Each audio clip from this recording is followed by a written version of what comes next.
Now the judge has just presented you with the 4 elements that the plaintiff has to prove in this case. The only element that's at issue today is this first element here. And what the plaintiff has to prove to you is that Tom Gaucher acted so recklessly that his conduct was entirely outside the range of ordinary activity involved in Ferrari racing.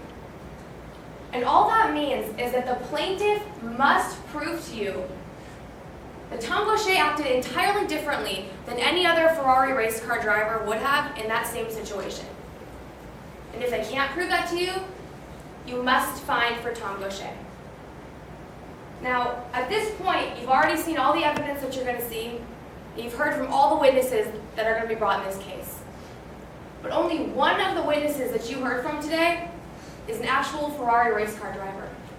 And only one of the witnesses that you heard from today sat here and explained exactly what activities are ordinary in the field of Ferrari racing. And that witness was Tom Scarpetti.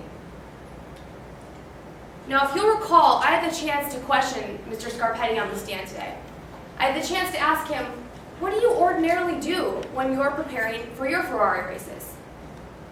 Mr. Scarpetti told you that before every single race he participates in, he runs practice laps on the track that he's going to be racing on, in the car that he'll be racing in, at the speeds that he will be racing at, and in full safety gear.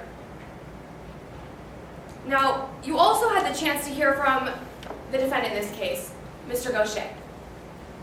If you also recall what Mr. Gaucher told you, he said that on the day that this accident happened, he was on the track and he was preparing for his upcoming Ferrari race. And what was he doing on that track that day? He was running practice laps in the car that he would be racing in, on the track that he would be racing on, at the speeds that he would be racing at, and in full safety gear. Ladies and gentlemen, the actions that Tom Gaucher took on the day of that accident were not only entirely within the range of ordinary Ferrari racing activity, they were the very same activities that every Ferrari racer takes before every Ferrari race.